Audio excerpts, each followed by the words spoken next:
안녕하세요. 여러분, 강약 약강이라는 말 들어보셨나요? 강한 사람한텐 강하고 약한 사람한테는 더 약하게 굴어주는 것이 진정으로 멋진 사람 아니겠어요? 하지만 요즘 세상엔 강한 사람 앞에선 찍소리도 못하고 약한 사람한텐 오히려 더 큰 소리 내는 그런 천박하고 무식한 사람들이 더 많아진 것 같아요.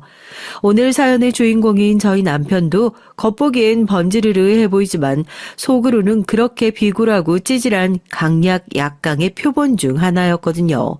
그래도 이런 놈한테 가만히 당하지 않고 이렇게 사연까지 쓸 수 있었던 건 4명까지 강한 저희 아빠 덕분이었던 것 같습니다. 저희 아빠요, 강하시죠. 정말 강하세요. 사실 사연을 보내면서 너무 내 얼굴에 침 뱉는 얘기가 아닌가 처음엔 사연을 보내지 말까 고민도 많이 했었어요.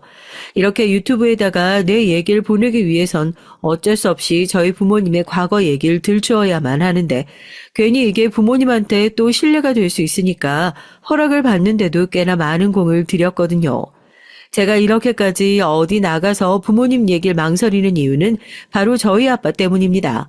지금이야 남들이 봤을 때도 번듯한 직장 다니시다가 퇴직하신 지 얼마 되지 않았지만 제가 어렸을 땐 누가 저한테 야, 너희 아빠 뭐해? 하고 물으면 쉽게 대답을 못했어요.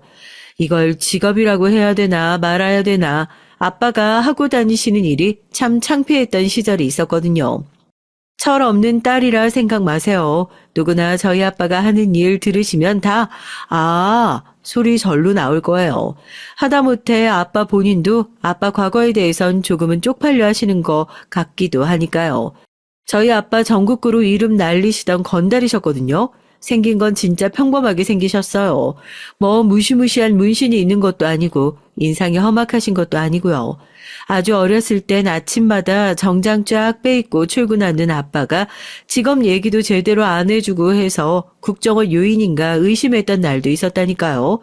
그게 아닌 걸 알게 됐던 건 우연히 아빠가 통화하는 모습을 발견했던 어느 날이었습니다. 예, 형님, 알겠습니다. 형님, 단속 잘 시키겠습니다. 걱정 안 하셔도 돼요. 예, 형님, 알아서 잘 처리해 놓겠습니다. 걱정 마십시오. 예, 들어가십시오. 그 당시에 TV를 틀면 개그 프로그램이나 예능 프로그램에서 조직폭력배를 흉내내는 연예인들이 전화기를 귀에다 대고 상대방은 보이지도 않는데 허리를 꾸벅꾸벅 숙여가면서 인사를 하곤 했거든요. 너무나도 익숙한 말투와 분위기였어요. 아빠는 왜 하시는 일을 나한테 말씀해 주시지 않으실까? 대체 얼마나 비밀스럽고 특별한 일이길래 그럴까 싶었는데 전화기를 붙들고 허리를 꾸벅 숙여가면서 대답을 하고 전화를 끊는 아빠의 모습은 참 낯설고도 싫었습니다. 부엌 기둥 뒤에서 몰래 아빠의 통화를 엿듣고 있다가 전화를 끊고 또 나갈 채비를 하시는 아빠와 눈이 딱 마주쳤죠. 아빠도 제가 거기 있다는 사실에 꽤나 당황하고 놀라신 눈치였어요. 아빠, 나 방금 통화하는 거 다 들었어. 아빠 혹시 깡패야? 그런 거 아니지? 민정아, 그게 말이다.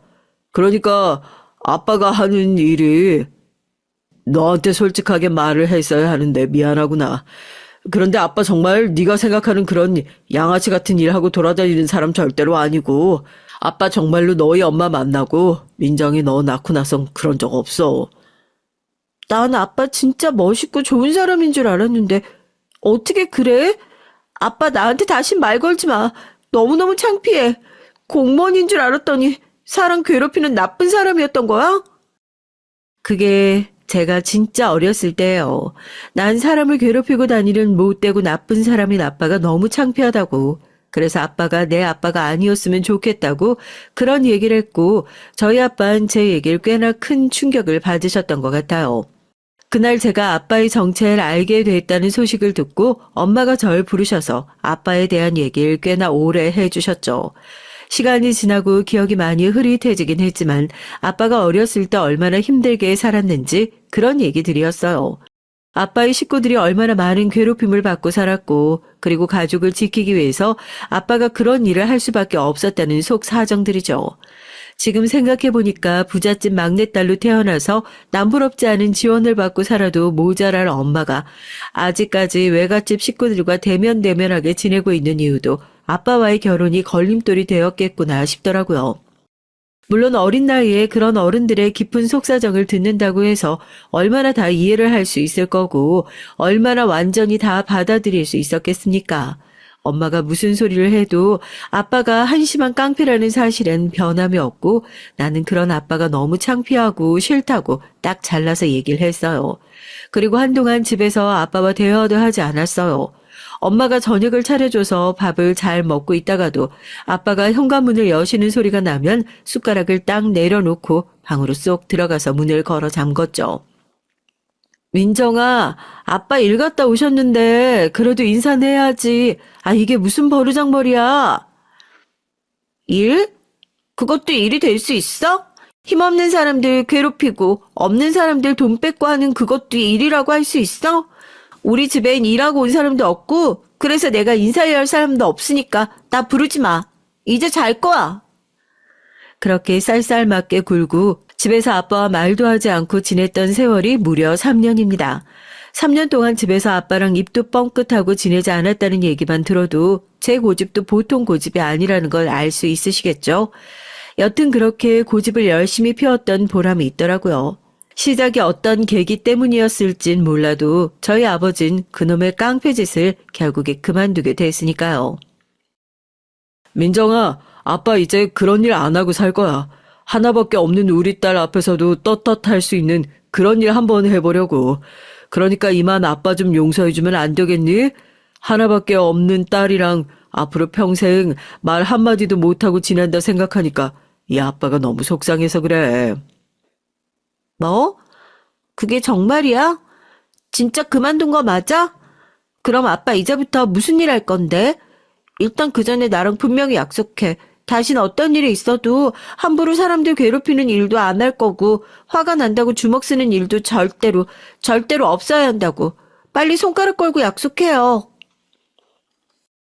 저한테 부끄러운 아빠가 되고 싶지 않다면서 아빤 정말로 하시던 일을 정리하셨어요.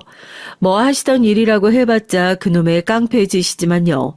일반적인 회사원들이야 사직서 한 장 작성해서 사장 얼굴에다 띡 하고 던져버리고 나오면 그만이지만 아빠가 하는 일은 그렇게 일방적으로 회사를 관두겠다고 통보하는 것조차 쉬운 곳이 아닌 아주 폐쇄적인 집단이었다고 하더라고요. 더군다나 전국구로 활동하고 있는 건달이라고 해서 뭐 맨날 쌈박질만 하는 건 아니고 사업장을 관리하고 이런 일들도 하다 보니까 아빠가 갑자기 그만두겠다고 하니 이를 말리는 사람도 탐탁치 않게 바라보는 사람도 많았었다고 합니다. 그런데 저희 아빠가 다른 건 몰라도 본인이 한번 결심한 일은 어떻게든 해내고 마시는 분이시거든요. 3년 동안 저랑 말 한마디도 없이 눈에 보이지 않는 담을 세워놓고 지내면서 딸한테만큼은 절대로 부끄러운 아버지가 되지 말자 그렇게 새로운 결심을 하셨고 그 덕분에 저도 대학 입학 전엔 소원대로 평범한 아버지를 둔 아주 평범한 딸이 될 수 있었죠. 아빠, 요즘에 삼촌들이랑 또 연락하는 것 같던데 이제 그런 나쁜 일엔 완전히 손 뗐다고 하지 않았어? 설마 나한테 거짓말하고 뒤로는 몰래 삼촌들 만나고 있는 거 아니지? 민정아, 아빠가 언제 우리 딸한테 거짓말하는 거 봤어? 그런데 아니라 아빠도 이번엔 제대로 된 일 좀 한번 해보려 그래. 너 용식이 삼촌 알지? 몰랐는데 용식이 삼촌도 같이 살고 있는 여자가 있다고 하더라고. 이런 일에서 이젠 손 떼고 싶다고 은근히 아빠랑 같이 일했던 삼촌들 중에서 번듯하게 살고 싶어하는 녀석들이 많길래 같이 회사 한번 차려보려고. 저희 아빠긴 하지만 뭐 번듯한 학교를 나온 것도 아니고 학력도 부족하고 사업이 어디 애들 장난도 아니고 그렇게 마음 맞는 사람끼리 모여서 합심만 한다고 하루아침에 뚝딱 읽어줄 수 있는 건 아니잖아요. 엄마도 그렇고 저도 그렇게 처음 다른 사람들도 아니고 같이 그런 조직 생활을 하던 삼촌들과 회사를 차리겠다는 아빠의 얘기에 기겁을 하고 정신 차리고 다른 일 알아보라 얘기를 했죠. 의심했던 것도 있었어요. 또 겉모습만 번지르르한 회사 차려놓고 모여다니면서 나쁜 짓이나 하고 다니려는 거 아닌가 하고요. 그런데 아빠는 정말로 마음이 맞는 삼촌들을 모으기 시작하더니 얼마 후에 회사를 차렸습니다. 사설 경호업체였죠. 사연을 들으시는 분들께선 잘 모르실 수도 있겠지만 한 80년대까지만 하더라도 경호업체는 조폭 출신이 아니면 손대기 어려운 사업이기도 했어요. 더군다나 이미 한번 그쪽에 발을 담궜던 아빠와 삼촌들이 회사를 차렸다고 하니까 정말로 해코지를 하고 안갚음을 하려는 사람들이 많기도 했었고요. 그래서 회사를 차린 것 치고는 돈을 많이 버신 것도 아니에요. 아빠가 돈을 많이 버셨으면 저도 그냥 평범한 부잣집 딸들처럼 스트레스 안 받고 고생 안 하고 편하게 지냈었겠죠? 벌어둔 돈은 회사 차리고 유지하는 데 쓰기보다 조직을 나와 가정을 꾸리고 건실하게 살고 싶어하는 삼촌들이 사회에 나와 정착할 수 있도록 도와주는 데 쓰여졌고, 그렇게 의리라는 명분으로 똘똘 뭉친 회사는 입소문을 타면서 점점 커지기 시작했습니다. 우리 딸이 이 가수 좋아한다고 하지 않았어? 이번에 아빠 회사에서 이 가수 콘서트 하는데 경호 들어가기로 한 거 알고 있지? 그래서 고맙다고 사장님이 티켓을 2장이나 빼주더라고. 우리 딸 같이 가고 싶은 친구 있으면 같이 가서 나눠줘. 진짜? 아빠 대박이야. 나 너무너무 가고 싶었는데 고마워요. 진짜 너무 고마워요. 열심히 살길 잘했단 보람이 드네. 우리 딸이 그렇게 웃으면서 고맙단 소리도 하고. 아빠 좀 더 열심히 잘해봐야겠다. 그런 의미로 오랜만에 아빠 한 번 좀 안아주지. 가족들 앞에서 폭력적인 모습을 드러내신 적이 단 한 번도 없는 아빠긴 했지만 다른 사람들한테도 그러지 않을 거다 약속을 하신 건 정말 철저하게 잘 지키면서 살아오셨어요. 덕분에 저희 가족도 드디어 평범이라는 울타리 안으로 들어와서 살 수 있게 됐죠. 처음엔 아빠가 겉으로만 저런 척 연기하는 거면 어떡하나 걱정도 많이 했었거든요. 그런데 정말 밤낮 없이 바쁘게 일을 하고 계시는 아빠의 모습을 보니까 그런 의심을 한 제가 괜히 부끄러워질 정도더라고요. 정말 180도 다른 사람이 되었어요. 삼촌들도 평범하게 가정을 꾸리고 살기 시작하셨고요. 엄만 아빠 대체 어디가 좋아서 결혼했어? 외할아버지 성격에 아빠 쉽게 허락 안 해주셨을 것 같은데. 그리고 엄마 성격도 그렇잖아. 아빠랑은 전혀 딴판인데. 좀 신기하다 싶어서.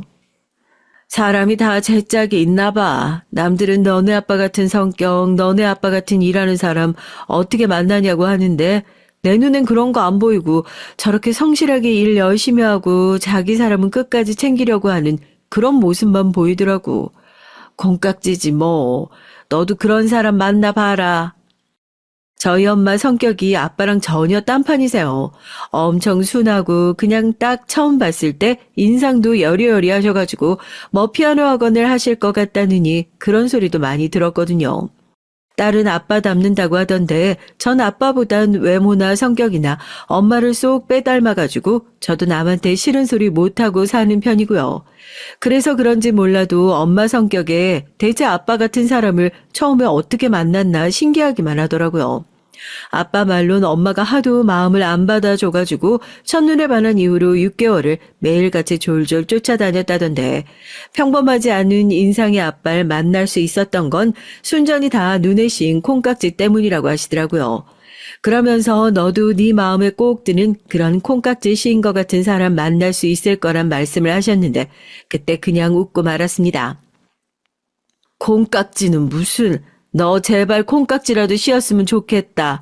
아니 외모가 부족한 것도 아니고 그렇다고 성격이 모난 것도 아니고 능력도 이 정도면 괜찮은데 너 설마 요즘에 TV 나오는 애들처럼 뭐 여자 좋아하고 어쩌고 그런 거 아니지?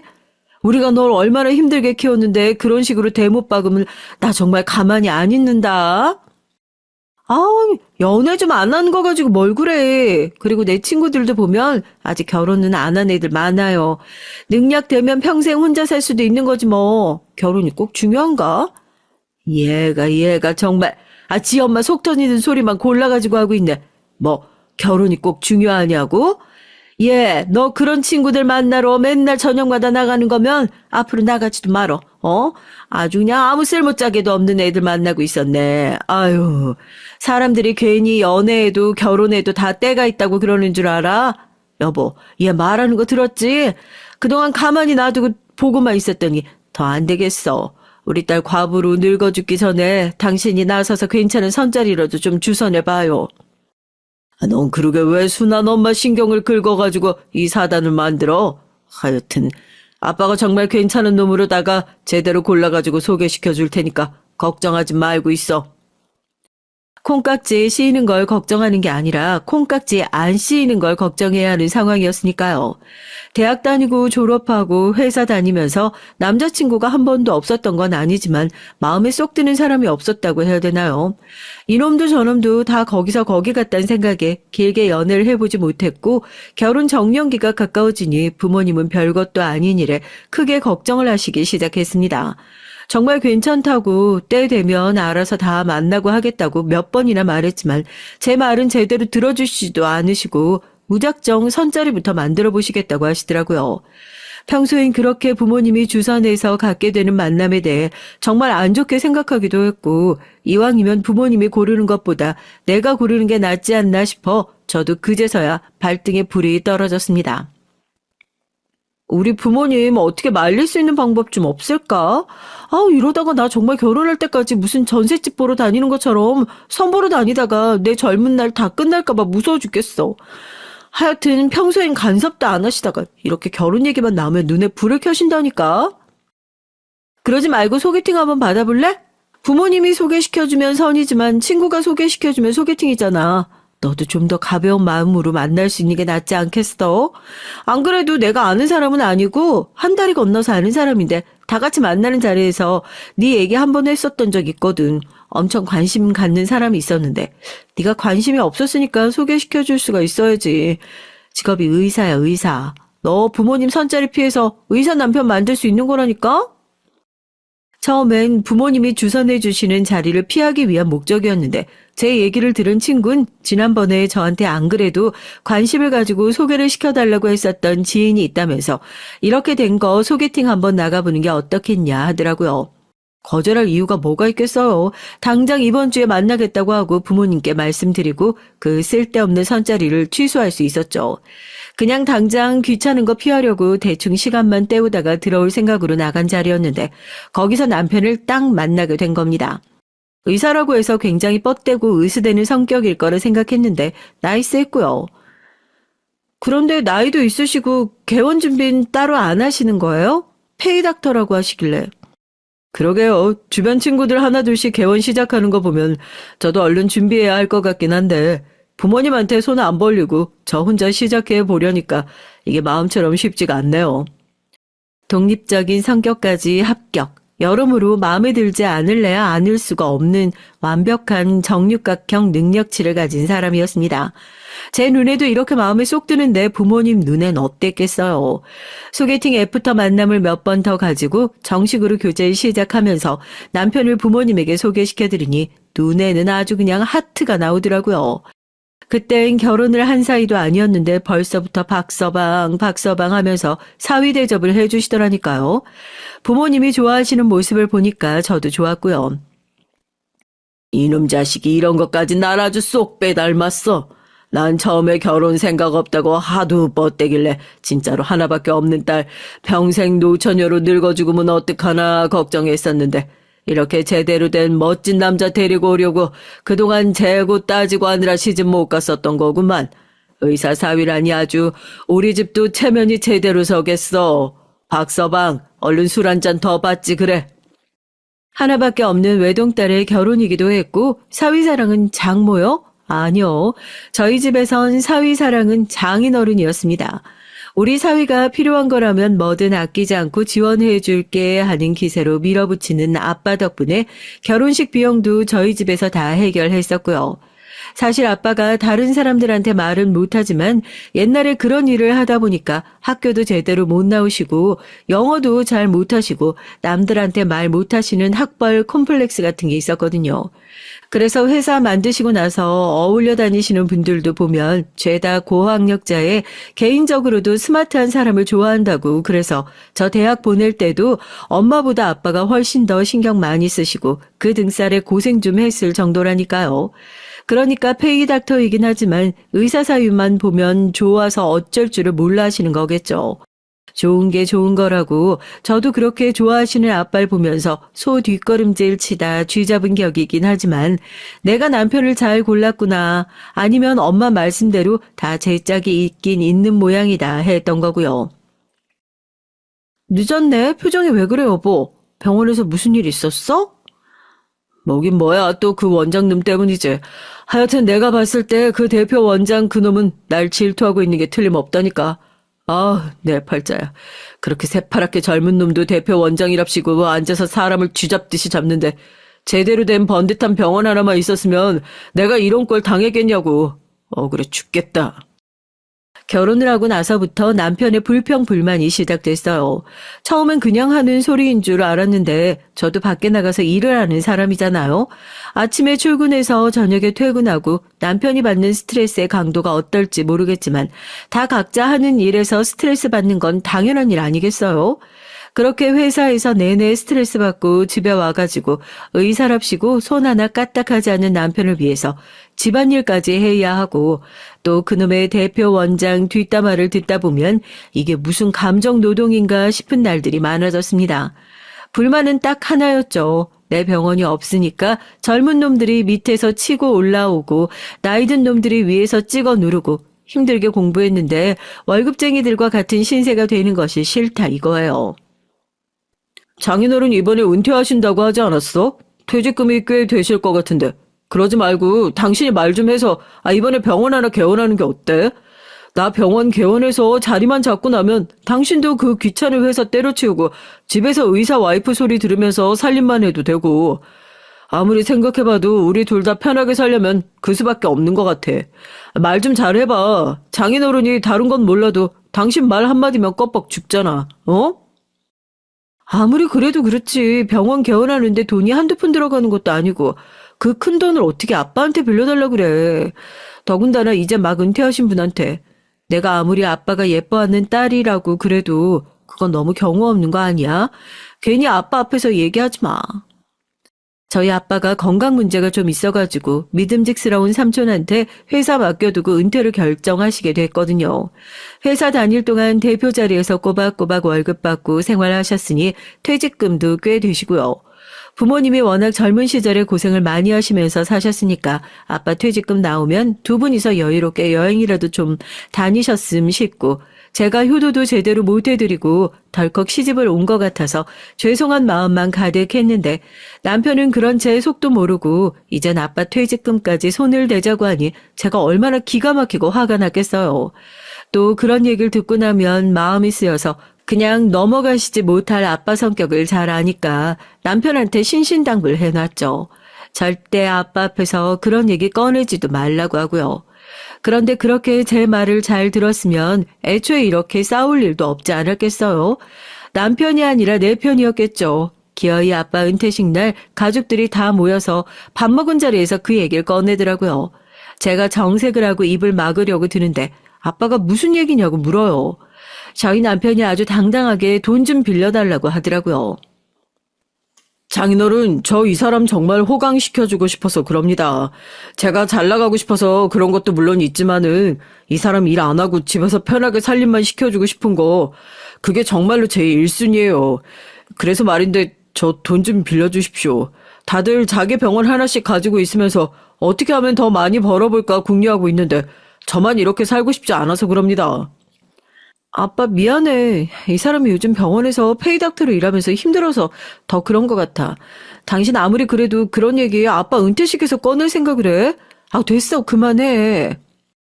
그런 중요한 얘기를 이렇게 가족들 다 모였을 때 얘기를 하지. 그럼 언제 얘기를 하겠어? 박서방 계속 얘기해보게. 그래서 자네 계획은 어떻게 되는가? 정확히 얼마가 필요한 거고 내가 투자를 해주면 언제까지 다 갚을 수 있겠어? 자네 입으로 말했잖나. 빌려달라고. 설마 장인어른 돈이니까 나중에 안 갚아도 되겠지 하는 생각으로 손 벌리러 온 건 아니겠지? 그냥 별 얘기 아닌 듯 넘겨버리실 거라 생각했는데 아빠께선 남편의 얘기를 꽤나 진지하게 들어주셨어요. 남편도 그 얘기에 손사래를 치면서 어떻게 그렇게 큰 돈을 덜컥 달라고 하겠냐. 그건 자기도 너무 양심이 없는 것 같다 하면서 둘이 본격적으로 돈 얘기를 시작했죠. 대출을 받으면 지금 이 정도가 나올 수 있을 것 같고 병원 개원하는데 돈이 이 정도 필요할 것 같고 그래서 결과적으로 장인어른이 이 정도를 빌려주시면 좋을 것 같다 하더라고요. 아빠 미안해. 내가 저 사람한테 아무리 그래도 아빠한테 얘기하는 건 아닌 것 같다고 몇 번이나 얘기를 했는데 괜히 아빠 은퇴식 날 이런 얘기 꺼내가지고. 야, 엄마. 이런 중요한 얘기를 가족들 다 모였을 때 해야지. 그럼 둘이서 머리 맞대고 해결하려고 했어. 그리고 남자라면 모름지기 박서방처럼 호탕할 줄 알아야 할 땐 호탕할 줄 알아야지. 사람들한테 도와달라고 입 벌리기가 얼마나 어려운 일인지 몰라서 그래. 아빠도 그냥 주는 거 아니고 빌려주는 거야. 그리고 이것도 엄연히 내 투자의 영역이고. 자네 정말 이거면 되겠나? 그러면 지금 당장 계약서 한 장 쓰지. 도장 찍고 남은 돈은 내가 바로 넣어줄 테니까. 정말이십니까? 감사합니다. 감사합니다, 장인어른. 제가 절대 실망시켜드릴 일 없도록 하겠습니다. 아유, 뭐 하고 있어? 당장 장인어른이랑 계약서 작성할 준비 안 하고. 그냥 못 들은 척 넘어가실 줄 알았는데 저희 아빠는 정말로 남편에게 그 큰 돈을 빌려주겠다면서 선뜻 나섰어요. 이자는 어지간한 은행에선 꿈도 꾸지 못하는 아주 저렴한 돈으로 빌려주면서 최소한으로 받아야 할 법정이자 수준으로 받았고요. 그렇게 저희 남편은 은행 대출까지 끼고 그렇게 꿈에 그리던 개인 병원을 차리게 됐습니다. 병원만 차리면 하루아침에 재벌처럼 성공할 줄 알았나 보죠. 처음엔 장사가 안 된다 어쩐다 하면서 그것 가지고도 어찌나 하소연을 하든지요. 병원 자리 잡는 동안엔 저도 나가서 일을 해야 할 것 같아 다니던 직장을 포기하지 않고 계속해서 꾸준히 다니고 있었습니다. 페이닥터 시절엔 의사들이 갈고서 집에 들어오면 짜증을 냈다고 하지만 지금은 그렇게 갈굴 사람도 없으면서 혼자서 뭔 스트레스를 그렇게 받아대는 건지. 여튼 집에만 오면 짜증내는 습관을 버리지 못하더라고요. 당신 바라는 대로 아빠 지원받아서 병원까지 차리고 했는데 아직도 뭐가 그렇게 불만이야? 난 일 안 해? 하루 종일 밖에서 힘들게 일하고 왔다가 집에서 당신 짜증 받아주는 거 나도 그거 쉬운 일 아니야. 뭐 지원? 장인어른이 그 돈 그냥 주신 거야? 지원이면 내가 안 갚아도 되는 돈이어야 맞는 거 아니야? 돈 좀 빌려준 거 가지고 이제 너도 유세 떠냐? 아이씨 짜증나. 차라리 그냥 페이닥터 생활을 할 때가 좋았다 하는 생각까지 들더라고요. 오히려 병원을 개원하고 나서 남편과의 사이는 더욱 소원해지기 시작했으니까요. 시간이 조금 지나고 병원이 자리를 잡고 손님들이 많아지기 시작했거든요. 장사가 잘 되면 남편도 한풀 꺾였을 텐데 왜 사이가 소원해졌냐고요? 싸우는 것도 사이가 좋은 것도 남편이 집에 들어와야 가능한 일이니까요. 병원 일 때문에 오만 핑계를 다 대가면서 집에 들어오지 않는 날들이 잦아졌습니다. 개인 병원 잘 되려면 리베이트 건들도 많이 받아야 하고 접대 자리 다 불려다니다 보면 바빠서 집안일을 돌볼 시간이 없다나요? 저도 이제 직장 관두고 이세 계획을 하고 있던 때라서 남편의 병원이 잘 되는 것이 좋긴 했지만 슬슬 집 밖으로 겉도는 것만 같은 남편 때문에 불안해지고 있던 터였어요. 확실히 여자의 촉이라는 것이 무섭긴 하더라고요. 이 불안함의 실체가 얼마 안 가 밝혀졌으니까요. 여보세요? 여보세요? 뭐야, 잘못 걸린 전화인가? 누구세요? 안 들리세요? 여보세요? 혹시 최민정 씨 휴대폰 맞나요? 네, 제가 최민정 맞는데 어디서 연락 주셨어요? 번호 저장이 안 되어 있어서. 박민국 씨 아시죠? 저 박민국 씨랑 같이 살고 있는 사람이에요. 박민국 씨랑 혼인신고하신 분 맞으시죠? 지금 좀 뵐 수 있을까요? 네? 뭐라고요? 저희 남편이랑 같이 살고 있는 사람이요? 완전 미친 여자 아니야? 평화로운 어느 날이었습니다. 출근한 전 회사에서 의문의 전화 한 통을 받게 됐어요. 처음엔 번호가 저장되어 있지 않아서 잘못된 전화인가 했는데 한참을 말이 없던 여잔 저한테 말도 안 되는 황당한 얘기를 꺼내더라고요. 저와 제 남편의 이름을 정확히 얘기하면서 제 남편과 지금 같은 집에 살고 있는 사이라고요. 처음엔 누가 장난 전화라도 한 줄 알았죠. 우리 둘 다 속고 있는 거예요. 지금 당장 저부터 만나셔야 돼요. 혹시라도 박민국 그놈한테 알리실 생각이면 절대 말씀하시지 마세요. 이 얘기 듣는 순간 또 어떤 말도 안 되는 거짓말 지어낼지 모르니까요. 제가 문자로 약속 시간이랑 장소 보내드릴게요. 처음엔 남편한테 연락해서 이 믿기지 않는 얘기가 전부 사실인지 확인해보고 싶은 마음이 굴뚝 같았지만 처음 보는 그 여자의 말을 뭔가 믿어야 할 것만 같은 기분이 들었어요. 뒤이어 시간과 카페 주소가 찍혀있는 문자 한 통이 도착했고 떨리는 마음으로 그곳을 향해 처음으로 남편의 내연녀를 마주하게 됐죠. 손이 벌벌 떨리고 당장이라도 머리 위에 물이라도 끼얹고 싶은 마음이 굴뚝 같았지만 테이블 아래로 손을 내리고 제가 긴장한 것을 들키지 않으려 했었습니다. 아마 그쪽은 제가 내연녀라고 생각하고 이 자리에 나오셨겠지만 그건 저도 마찬가지예요. 우리 둘 다 그 남자한테 당한 거라고요. 최근에 그놈한테 병원 차려주셨죠? 그놈 병원 차리는데 제 돈도 들어가 있어요. 저랑 같이 산 지는 5년이나 됐고요. 그놈 엄마도 다 알아요. 여자는 말을 꺼내자마자 제 앞에서 눈물을 펑펑 쏟기 시작했습니다. 그 뒤로 여자와 나눈 얘기가 얼마나 기가 막히고 어이가 없는지 차마 그 기분까진 사연으로 다 옮길 수가 없겠네요. 알고 보니 남편은 두 집 살림을 하고 있었던 겁니다. 저랑 결혼을 하고 나서 페이닥터 생활을 할 당시에 이 여자한텐 미혼인 척을 하면서 접근을 했었대요. 집에 돈 좀 있으시죠? 저도 마찬가지예요. 제가 사실 전 남편이랑 이혼한 지 얼마 안 됐거든요. 처음엔 그 사람 말만 철석같이 믿고 제가 이혼녀라서 집안에서 반대가 너무 심하니까 조금만 더 기다려달라. 부모님을 어떤 식으로든 설득하겠다. 그런 말만 믿고 기다렸거든요. 그러다가 우연히 핸드폰에서 그쪽 이름 보고 연락한 거고요. 그래도 그쪽이 본척인 본처였나 봐요. 전 혼인신고도 못하고 그렇게 살았었는데 내가 얼마나 믿었었는데. 커피 한 모금을 마시지 못하고 눈물을 펑펑 쏟는 여자를 보니까요. 남편에 대한 배신감, 같은 여자로서 이 여자에 대한 안쓰러운 마음, 분노, 억울함, 모든 감정들이 파도처럼 밀려오더라고요. 본처, 첩 이런 것들이 이제 와서 무슨 소용이 있겠습니까? 한심한 남자에게 배신당한 입장은 그 여자나 저나 같은 처지였는데요. 조금만 더 기다리면 혼인신고를 해줄 거란 말만 믿고 철석같이 남편을 도와줬던 남편의 내연녀와 전 어느 순간 같은 편이 되어 있었습니다. 그놈 제가 몰래 핸드폰 뒤져봐서 아는 건데 여자가 한두 명이 아니에요. 어쩌면 저희 둘 말고도 만나고 있는 사람이 또 있을지도 몰라요. 마음은 많이 힘드시겠지만 그런 놈 용서해 주시고 평생 같이 사실 건 아니죠? 마음 아픈 만큼 몇 배는 더 괴롭게 복수해줘야 되잖아요. 우선 빼도 박도 못할 증거부터 모으세요. 필요하신 거 있으시면 언제든지 연락하시고요. 알겠다고 얘기를 하고 태연한 척 집으로 돌아갔습니다. 병원 일을 마치고 집에 돌아온 남편이 평소와 다를 바 없이 투덜거리면서 집안일을 왜 이렇게밖에 못해놨냐 잔소리를 시작하더라고요. 저런 인간 뭐가 좋다고 있는 비위 없는 비위 맞춰가면서 살았던 제 인생이 너무 아깝기도 하고 한편으로 아직 애가 생기기 전에 이놈의 실체를 다 알게 되어 다행이란 생각도 들었고요. 여자의 말이 생각나서 남편이 잠든 틈을 타서 핸드폰을 몰래 열어 바람을 피우고 있다는 증거를 찾고 있었습니다. 확실히 그 여자가 저보다 더 똑똑하긴 하더라고요. 이놈이 쓰레기라는 걸 저보다 더 먼저 깨달았으니까요. 핸드폰에서 발견한 건 내연녀와의 연락이었습니다. 그 내연녀가 아까 카페에서 만나고 온 이혼녀가 아니라는 게 문제였지만요. 새파랗게 어린 내연녀가 또 있더라고요. 도저히 못 참겠다 싶어서 자고 있는 남편의 뺨을 냅다 세게 후려 갈겼죠. 당신 진짜 미쳤어. 힘들게 일하고 들어와서 자고 있는 사람한테 이게 뭐 하는 짓이야? 뭐 꿈이라도 꾼 거야?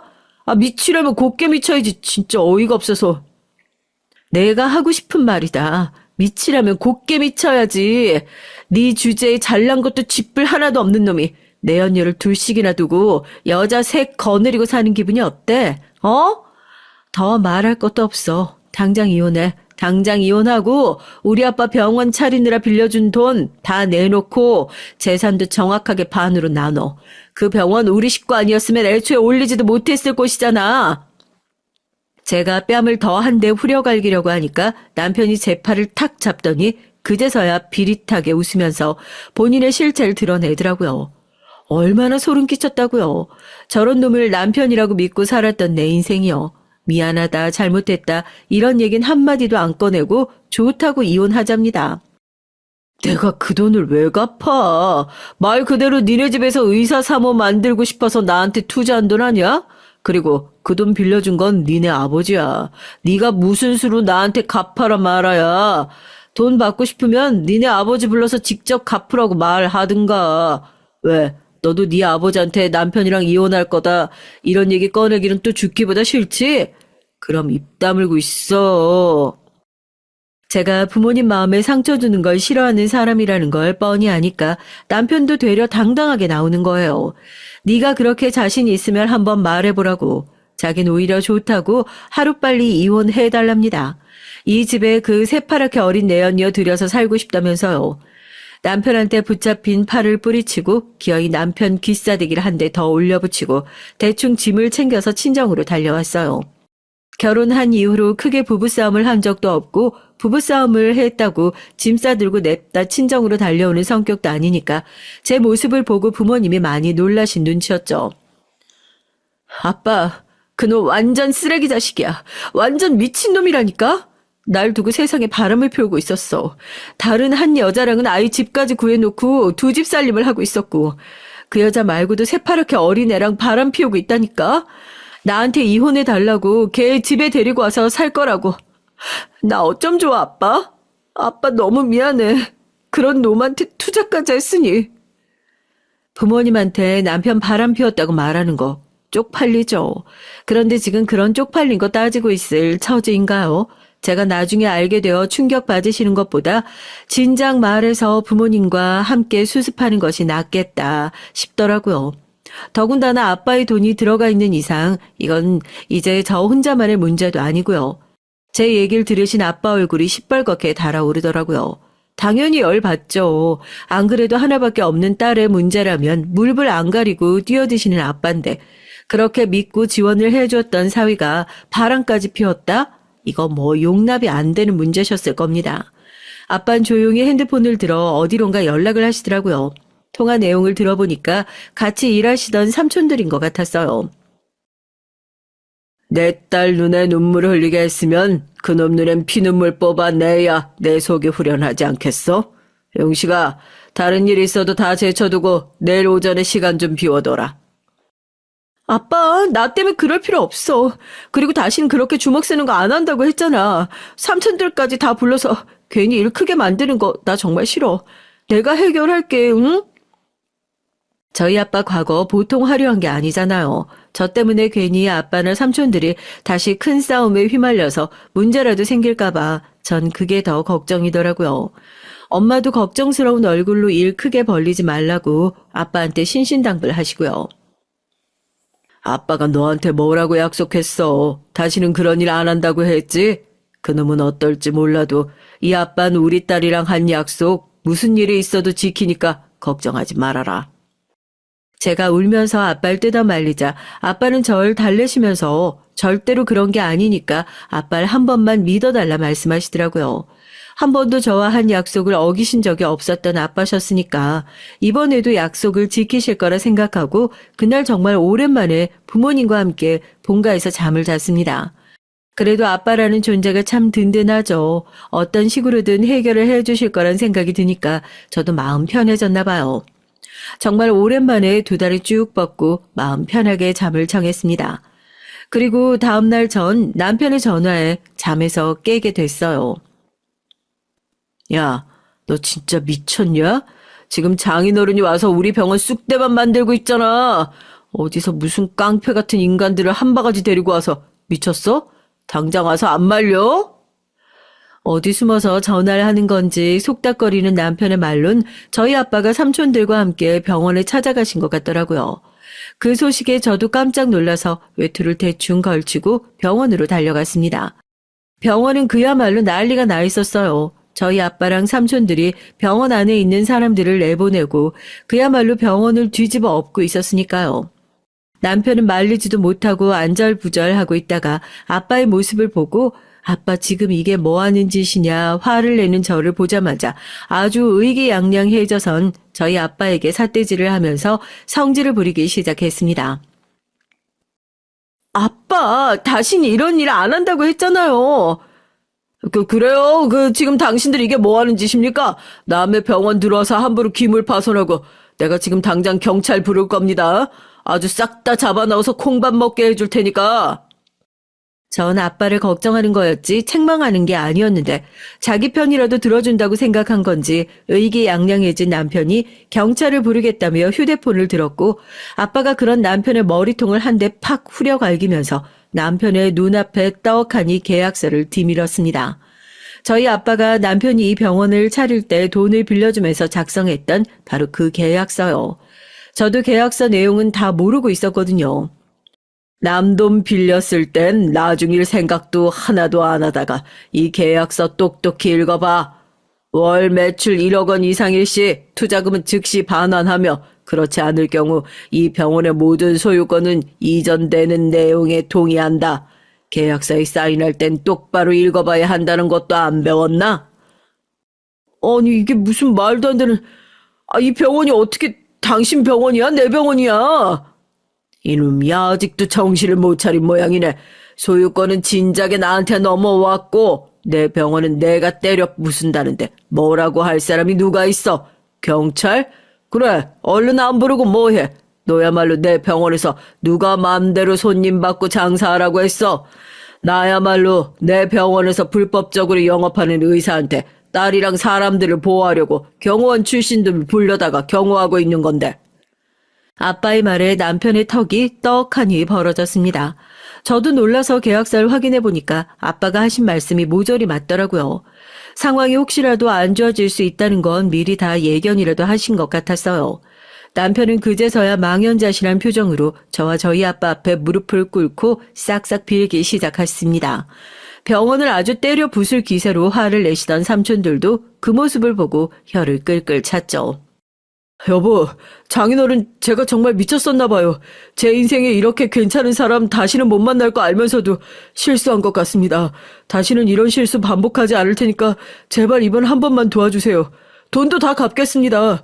제발 이 병원만큼은 그대로 놔둬주세요. 너 아직도 정신 못 차린 것 같은데 네가 뭔데 이 병원을 그대로 놔둬달라 말라야. 아빠 얘기 못 들었어? 이제 이 병원, 이 건물 전부 다 우리 아빠 소유라고.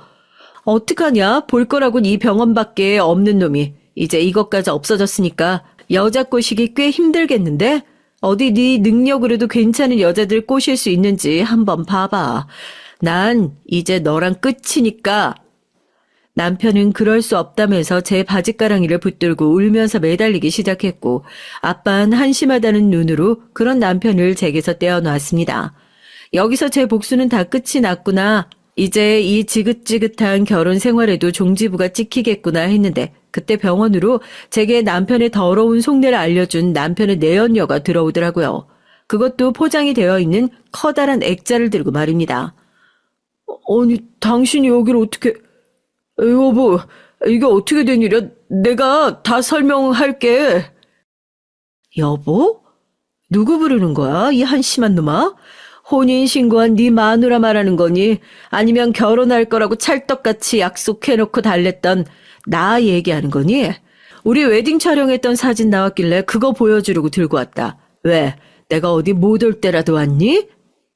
내연이은 저한테 가위를 좀 빌려달라고 얘기를 하더니 가위로 들고 온 커다란 액자의 포장을 북북 찢었어요. 포장지가 벗겨지는 순간 병원에 있던 모든 사람들이 기가 차서 헛소리를 냈잖아요. 그 액자 안엔 남편이 내연이와 몰래 찍은 웨딩 사진이 있었으니까요. 빼도 박도 못할 증거에 방금까지 제 다리에 매달려서 실수였다고 용서해달라고 싹싹 빌고 있었던 남편도 고개를 푹 숙이고 어디로 도망가야 하나 눈치를 살피더라고요. 혹시나 해서 얘기하는 거지만 너 네 마누라한테 버림받고 나한테 돌아올 생각 꿈도 꾸지 마. 너 같은 똥차랑 내가 만나줄 거라고 생각해? 넌 딱 월급 받아서 생활하는 페이닥터가 아주 딱이니까 이건 그래도 같이 찍은 사진이니 여기 두고 가면 되는 거지? 너나 실컷 까져. 내연령 커다란 액자를 남편에게 집어던지고 병원 바닥에 침 탁 뱉고 나가버렸어요. 그제서야 돌아갈 곳이 없는 남편이 한 번만 다시 받아달라며 싹싹 빌기 시작했지만 찌질이 같은 남편을 발로 뻥 걷어차고 아빠의 팔짱을 끼고 밖으로 나왔습니다. 아빠, 미안해요. 저런 놈인 줄 몰랐어요. 나도 정말. 미안하긴 뭐가 미안해. 네 덕에 알짜배기 병원 하나 생겼는데 뭐. 괜찮은 의사 구해서 앉히면 그만인 거 가지고 신경 쓰지 마라. 괜찮아. 아빠는 사위가 의사든 노숙자든 신경 안 써. 우리 딸 행복하게만 해줄 수 있으면 그걸로 된 거지. 아빠, 정말 고마워요. 정말로. 전 그렇게 요즘 남편과 이혼 소송 진행 중에 있습니다. 남편은 완전히 빈털터리가 돼서 요즘에 시어머니랑 둘이서 번갈아 가며 사과하러 찾아오는 중이에요. 그러면 제가 이혼 소송을 취하해 줄 거라고 기대라도 하는 모양이죠. 이놈한테 상처받았던 인생들 끝까지 물고 늘어져서 돌려받을 예정입니다. 이혼은 또 얼마나 속 시원하고 사이다 같은 결과물을 가지고 올지 오히려 요즘엔 기대만 돼요. 더 속 시원한 일 생기면 댓글로라도 후기 쓸어 올게요. 멋진 아빠와 제 인생 응원 한번 해주세요. 안녕하세요. 전 50대 여자입니다. 어느새 제 나이가 벌써 반백이 됐네요. 전 이 나이 정도 되면 아이들 다 키우고 남편이랑 편안하게 안정적인 가정 꾸리고 살 수 있을 줄 알았어요. 그런데 현실은 그렇지가 않네요. 전 20대에 식당을 하기 시작해서 지금까지 20년 넘게 가게를 하고 있어요. 지난 20년 동안 먹고 사느라 바빠서 아이들 크는 것도 못 볼 정도로 정신없이 살았습니다. 그러다 보니 저는 집, 가게 하면서 제 인생이랄 게 없이 돈만 벌며 살았어요. 그런데 최근에 제 인생에 대해 다시 돌아보게 된 계기가 있었습니다. 전 20대에 식당을 하기 시작했어요. 젊은 나이에 쉽지 않은 결정이었지만 저에게 선택권은 없었습니다. 당시에 부모님께서 뉴스에 나올 정도로 컸던 사기 사건의 가해자로 연루돼서 집안이 풍비박산이 났거든요. 부모님은 잘 알지도 못하면서 사기꾼에게 속아 바지 사장을 했어요. 사건이 커지자 결국 부모님이 다 책임을 떠안게 됐죠. 당시에 이미 부모님 두 분이 다 구치소에 수감된 상태라 모든 문제를 저 혼자 해결해야 했습니다. 얼마 되지도 않는 집까지 팔아 어떻게든 해결해 보려고 했지만 턱도 없었어요. 전 빚쟁이들에게 쫓기다 외삼촌 집에까지 가 있었는데 어떻게 알고 빚쟁이들이 거기까지 몰려들었어요. 그 당시에 제 곁에 외삼촌이 없었다면 전 지금 어떻게 됐을지 몰라요. 결국은 외삼촌의 도움을 받아 빚을 일부 해결하긴 했지만 이미 재판에서 부모님이 형까지 받게 된 상황이라 부모님은 감옥에 다녀와야 했어요. 그때 당시만 생각하면 전 지금도 가슴이 떨려요. 세상에 혼자 남겨지게 된 것 같아 너무 무섭고 정말 죽고 싶었거든요. 여기까지 들으셔도 제가 어떻게 살았을지 대충 짐작하시겠지만 전 썩 평범하지 않은 학창 시절을 보냈습니다. 태어났을 때부터 집안 형편이 좋지 않았어요. 전 그런 우리 집이 너무 싫어서 줄곧 방황하며 지냈고요. 남들보다 사춘기가 길게 왔는지 전 학창 시절 내내 그렇게 부모님을 싫어했습니다. 성인이 돼서도 마찬가지였고요. 돈이 없어서 가난한 건 그렇다 치더라도 저희 부모님은 부모로서 존경할 부분이 하나도 없는 분들이었죠. 부모님 두 분은 시작부터가 엉망이었어요. 둘 다 젊어서 다단계를 하다가 만났다고 하더라고요. 나중에 다단계라는 걸 알고 둘 다 빠져나와 결혼하고 절 낳고 사셨어요. 그런데 두 분 다 정상적인 직장 생활을 해본 적이 없다 보니 경제적으로 힘들었대요. 아버지는 도대체 뭘 하고 다니는지 모르지만 그냥 여기저기 돈이 되는 일만 있으면 따라다니셨습니다. 집에 잘 들어오지도 않았고요. 어머니도 아버지와 다르지 않았습니다. 화장품, 방문 판매 같은 걸 하시면서 돈도 벌긴 했지만 절 전혀 돌보질 않았어요. 아침이면 달걀 딱 하나 붙여서 저에게 먹으라고 주고 알아서 학교 가라고 하셨어요. 전 학교가 끝나고 집에 돌아오면 항상 혼자였습니다. 가끔 식당을 하느라 바쁜 외삼촌이 들려서 밥도 해주고 용돈도 주시면 그렇게 좋았습니다. 그래서 그런지 저에겐 부모님에 대한 기억보다 외삼촌과의 추억이 많아요. 외삼촌은 자주 보러 오진 못해도 올 때마다 절 애틋하게 생각하고 따뜻하게 대해주셨으니까요. 그리고 제 인생에 위기가 찾아올 때마다 외삼촌이 도와주셨습니다. 부모님이 감옥에 갔을 때도 제가 아무것도 하지 않고 집에 처박혀만 있는데 절 세상 밖으로 꺼내주셨어요. 많이 힘들었겠지만 그렇다고 이렇게 넋을 놓고 있으면 어떡해. 사람이라는 게 다 먹고 살자는 건데 일어나. 먹고 살려면 일을 해야지. 내가 이제 와서 무슨 일을 해요. 사기꾼 부모한테 큰 나 같은 애를 누가 써주겠어요? 오허, 이놈 봐라. 누가 써주긴 누가 써줘. 내가 써주시.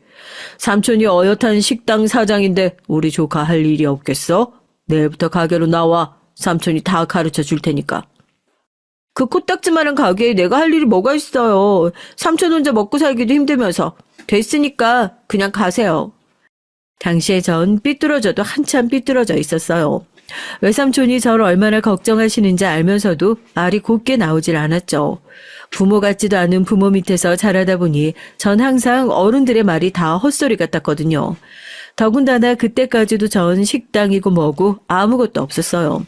삼촌 식당이라고 해봐야 작은 한식당이었는데 제가 거기 가서 할 일이 뭐가 있겠어요. 그래, 네 말이 맞아. 삼촌도 코딱지만한 가게 하면서 혼자 먹고 살기 너무 힘드니까 똑똑한 우리 조카 삼촌 좀 도와주라. 삼촌은 제가 필요하다는 말도 안 되는 핑계를 대면서 다음 날부터 매일 절 끌고 식당에 나갔습니다. 그리고 설거지며 재료 손질이며 잠깐 쉴 틈도 없이 쉬지 않고 일을 시켰어요. 지금 와서 생각해보면 제가 집에 처박혀서 아무것도 안 하고 폐인처럼 있으니 외삼촌은 정신없이 뭐라도 시키면 제가 나아질 줄 아셨던 것 같아요. 그때 이후로 제가 외삼촌의 가게를 물려받아 지금까지 한식당을 운영하고 있으니 어쩌면 그때 삼촌의 판단이 옳았는지도 모르겠어요. 제가 워낙 머리가 좋아서 뭐든 잘하는 사람이긴 해요. 그런데 생각보다 식당 운영도 잘했습니다.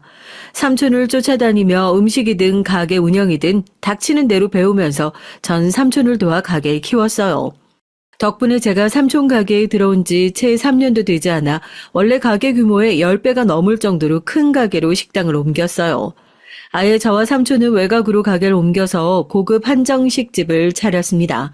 전혀 사업이든 음식이든 관심이 없었던 제가 가게가 술술 풀리니 나름 저도 재밌더라고요. 물론 하루도 쉬지 못하고 정신없이 살기는 했죠. 제가 뭘 하나를 하면 아주 지독하게 파는 성격이거든요. 삼촌과 식당을 운영하면서 지금의 남편도 만났고요. 남편과 시댁 식구들이 식당 단골 손님이거든요. 특히나 시아버지께서 저희 가게 박대구이를 너무 좋아하셔서 한 달이면 4-5번씩 가게에 오셨습니다. 심지어 남편은 평소에도 퇴근길에 가게에 자주 들러 아버지 드리겠다고 박대구이를 포장해 가기도 했어요. 그러다 보니 자연스레 남편과 가까워지면서 연애도 하고 결혼까지 하게 됐습니다. 남편과 시댁 식구들은 모두 좋은 분들이에요. 저희 친정 얘기를 듣고도 편견 없이 절 받아주셨습니다. 사실 시부모님을 뵙기 전에 긴장했거든요. 결혼이라는 게 남자 여자 둘이 좋아서 하는 거긴 하지만 양가가 다 같이 가족이 되는 일이잖아요. 평생 저도 부모님이 내 부모라는 게 창피하고 싫어서 어떻게든 도망가고 싶기만 했는데 생판 모르는 남편과 시부모님 앞에 저희 부모님을 소개한다는 게 너무도 싫었습니다. 아니나 달라요. 부모님은 부끄러운 줄 모르고 시부모님을 뵙자마자 자기들 살아온 얘기를 해대면서 억울하게 감옥에 가게 된 얘기까지 했습니다. 아니 글쎄 사람 사는 게 이게 다 팔자대로 흘러가기만 하는 게 아니더라고요. 나도 어릴 때는 부자 부모 밑에서 공주처럼 자라서 고생이라고는 모르고 살았었는데 하필이면 남편이라는 인간을 어디서 이런 개벽다기 같은 사람을 만나서 아유 내 인생까지 싸잡아서 같이 꼬이는 게 그냥 순식간이더라고요. 어머니는 도대체 뭐가 재밌는지 푼수처럼 웃어대며 시부모님 앞에서 아버지 욕까지 해댔어요.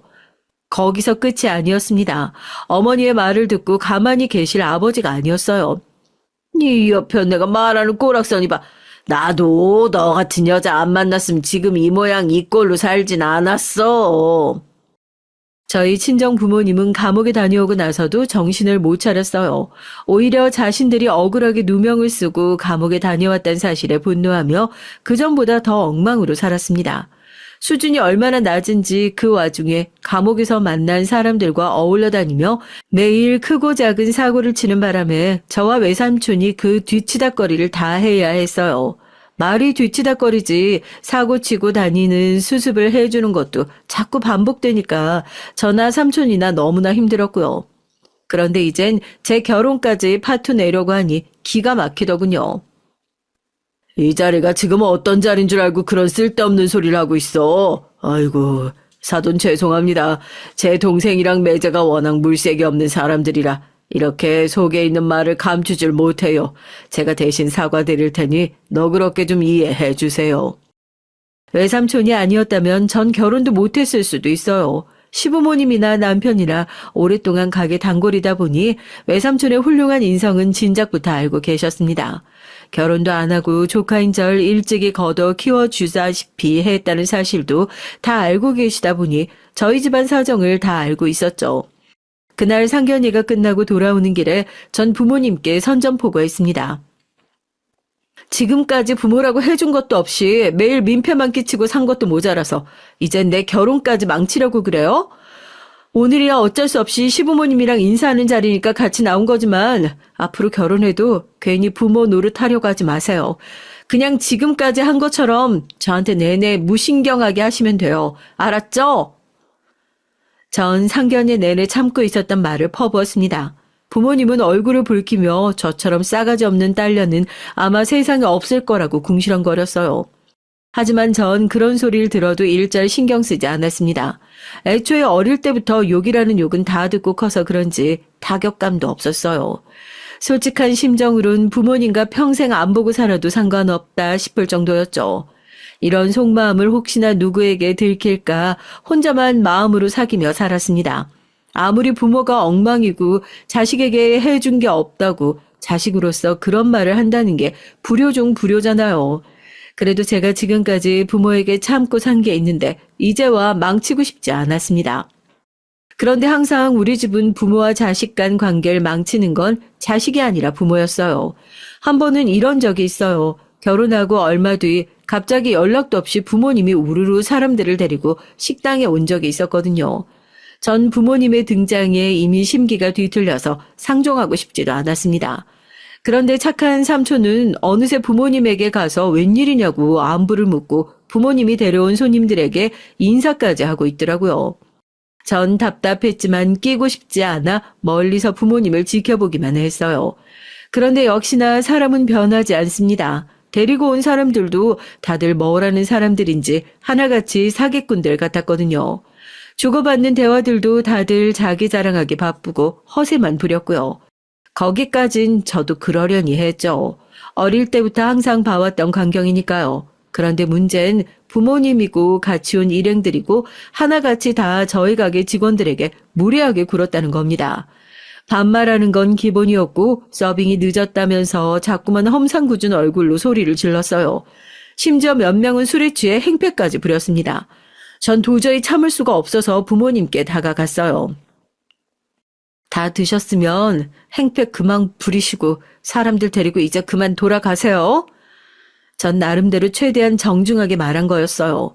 생각 같아선 경찰 불러서 다 식당 밖으로 끌어내고 싶었습니다. 그런데 그 순간 부모님 두 분이 다 표정이 싸하게 굳더군요. 그러더니 한다는 말이 가관이었어요. 아이씨고 이게 기껏 먹이고 재우고 다 키워놨더니만 혼자 큰 줄 알고 싸가지 없이 구는 꼴 좀 봐. 당신은 도대체 자식 새끼를 어떻게 키웠으면 딸년이 저 모양 저 꼴이야? 자식 새끼라고 내가 혼자 낳았어? 같이 낳았으면 어머니 당신 책임도 있는 거지. 아, 왜 나한테 지랄이야? 부모님은 또 시작이었습니다. 손님들이 가득한 식당 안에서 저에게 소리를 질러댔어요. 무식하면 눈치라도 있든지 눈치가 없으면 목소리라도 작든지 문제가 한두 가지가 아니었죠. 정말 천박해서 봐줄 수가 없었습니다. 어머니고 아버지고 둘 다 언제 나를 키워줬다고 그래요? 난 혼자 컸거든요. 혼자 이렇게 알아서 잘 큰 거니까 쓸데없는 소리 하지 말고 계산이나 하고 나가요. 전 할 수만 있다면 부모고 뭐고 다 쫓아내고 싶었어요. 하지만 어쩌겠어요. 보는 눈도 많으니 저도 지식인답게 굴어야죠. 그런데 부모님은 애초에 말이 통하는 분들이 아니었습니다. 술도 한잔 했겠다. 이미 소리도 지를 만큼 질렀겠다. 부모님은 애초에 돈을 낼 생각이 없었죠. 저도 평소 같았으면 돈 안 받았을 거예요. 그냥 한시라도 빨리 다 나가길 바랐을 테니까요. 그런데 그날은 유독 부모님의 행동에 화가 났습니다. 간신히 붙잡고 있던 이성의 끈이 끊어지고 말았어요. 어머, 2년 말하는 것 좀 봐. 너 지금 부모한테 돈 받겠다는 거야? 야, 세상에 피도 눈물도 없는 년. 순간 어머니의 말에 저도 모르게 이성을 잃었습니다.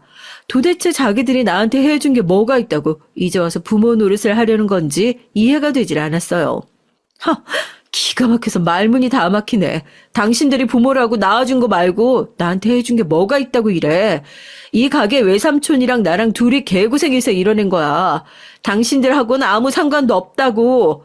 그러니까 다신 여기 찾아올 생각하지 말고 내 앞에 나타나지도 말아요. 전 어디서 그런 용기가 나왔는지 모르겠어요. 사실 지금까지 살면서 부모라는 사람들에게 화도 내고 싶고 욕도 퍼붓고 싶었는데 자식으로서 최소한의 양심으로 꾹꾹 누르며 살았습니다. 마음속으론 부모라고 생각조차 하지 않았어요. 그런데 그날에서야 제 속에 있던 울분이 폭발하고 말았습니다. 전 결국은 그날 부모님과 손절했어요. 외삼촌은 그래도 천륜인데 그게 제 마음처럼 마음대로 되는 게 아니라고 했지만 제 생각은 달랐습니다. 천륜이든 뭐든 그것도 일말의 추억이나 정이 있어야 가능한 말이지. 전 부모님과 조금의 정도 추억도 없기에 앞으로 영영 보지 않고 산다고 해도 아쉬울 게 하나도 없었어요. 오히려 그 뒤치다거리 안 해도 되니 좋았죠.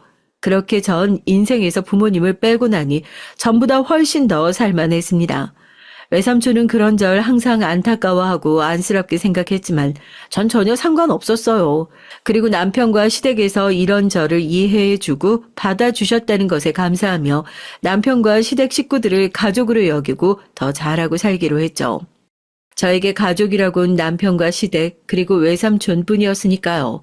그런데 인생이라는 게 역시나 순탄하게만 흘러가는 게 아닌가 봐요. 이제 좀 평온해졌다 싶었던 제 인생에 새로운 걸림돌이 생겼습니다. 바로 동서예요. 제가 둘째 낳고 얼마 되지 않아 시동생이 결혼을 했거든요. 시동생은 영국에서 박사학위를 받아서 나오느라 내내 영국에 있었습니다. 그리고 한국에 들어오자마자 명문대 교수로 임명됐어요. 사실 제가 말은 안 했는데 시댁 식구들이 다들 학벌이 좋아요. 시부모님도 다들 명문대를 나와 이름만 말하면 아는 회사에 다니셨고 남편도 교육대를 나와 학교 선생님입니다. 제가 살아온 인생과는 달리 시댁 식구들은 다들 우여곡절 없이 평범하고 무난하게 살아온 사람들이라 그런지 매사에 긍정적이고 다른 사람을 깎아내리지 않아요. 전 처음부터 시댁 식구들이 좋았습니다. 저처럼 조건도 좋지 않고 부족한 사람을 무시하거나 홀대할 수도 있는데 시댁 식구들은 다들 잘 대해줬거든요. 오히려 저와 외삼촌을 대단하게 생각해주고 존중해줬습니다. 그런데 새로 들어온 동선 그렇지가 않았어요. 동선은 시동생하고 소개팅에서 만나 결혼했어요. 동선 직업이 의사예요. 원래 의대를 나온 건 아니었는데 대학 들어가고 나서 너무 의사가 되고 싶어서 다시 수능을 봐서 지방의대에 들어갔답니다. 남들보다 조금 늦게 의사가 돼서 그런지 동선 나이를 먹고도 자기 학벌과 직업에 자부심이 굉장해요. 제가 오랫동안 장사를 하다 보니 사람을 처음 보면 웬만하면 그 사람 성격을 알거든요. 전 동서를 처음 만났을 때부터 좀 불편했습니다.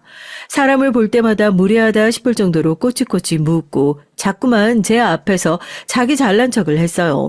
처음 만났을 때부터 그랬습니다. 동서와 시동생이 결혼하기 전에 동서와 전 저희 가게에서 처음 만났어요. 시동생이 가게에 밥을 먹으러 왔는데 옆에 있는 여자를 여자친구라며 제게 소개를 하더라고요. 당시에 제가 조금 바빴습니다. 다른 지역에 분점을 내기로 해서 직원들과 회의하느라 정신없이 바빴죠. 그래서 잠깐 인사만 하고 따로 얘기를 많이 나누진 않았어요. 그러다 식사를 다 마치고 돌아가는 길에 시동생이 차를 가지러 간 사이 잠깐 얘기를 나눴습니다. 그런데 전 아직도 그때 동서와 나눴던 대화가 잊히질 않아요. 의사라더니 생각보다 좀 특이하다고 느꼈거든요. 얻어먹으려고 온 건 아닌데 계산을 안 받으셔서 괜히 죄송하네요. 제가 원래 어디 가서 밥 얻어먹고 다니는 사람이 아니거든요. 나중에 병원 동료들이랑 한번 와서 많이 팔아드릴게요. 시동생이랑 여자친구니 전 당연히 계산을 안 받았죠. 그런데 동선 아무래도 마음이 쓰였는지 저에게 따로 와서 인사를 하더라고요. 아니에요. 앞으로 가족이 될지도 모르는 사이인데 언제든 오면 제가 밥은 대접할 수 있죠. 얘기 들어보니까 요즘 자영업자들 다 힘들다고 난리던데 그렇게 장사해서 언제 돈 벌겠어요. 원래 장사는 있는 사람들 상대로 장사해야 안 망하는 거예요. 제가 주변에 아는 병원 교수님이나 의사 동료들한테 홍보 많이 할게요. 기분 탓인진 몰라도 동선 저보다 나이도 훨씬 어린데도 뭔가 자꾸 절 가르치는 것처럼 말하는 것 같았어요. 그날은 저도 잠깐 만나 얘기를 나눈 정도니 그냥 그러려니 하고 고맙다고 하고 넘어갔습니다. 사람을 잠깐 보고 어떻게 다 판단하나 싶어서요. 그런데 기분 탓이 아니었어요.